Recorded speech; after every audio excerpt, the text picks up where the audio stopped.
আজ ৭ October Gaza Israel যুদ্ধের পূরণ হয়েছে ১ বছর। অসম এই যুদ্ধের বছর পূর্তি উপলক্ষে বিশ্বজুড়ে হচ্ছে নানা কর্মকাণ্ড।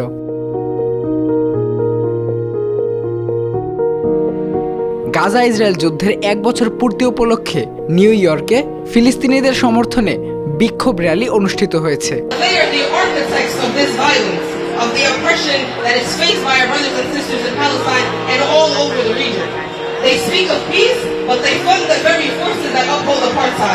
আর্জেন্টিনায় ফিলিস্তিনিদের সমর্থনে প্রজ্বলন করা হয়েছে মোমবাতি। অন্যদিকে ৭ অক্টোবরে হামাসের হামলায় নিহত ও অপহৃত ব্যক্তিদের স্বজনেরা নেমেছেন ইসরায়েলের রাস্তায়।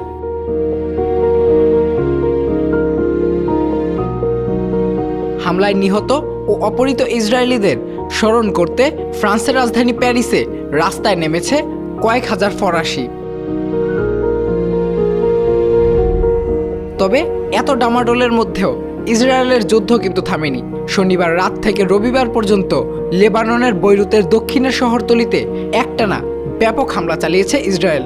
টানা প্রায় ৩০ মিনিট ধরে শহর জুড়ে বোমা বিস্ফোরণে দেখা গেছে তীব্র আলোর ঝলকানি।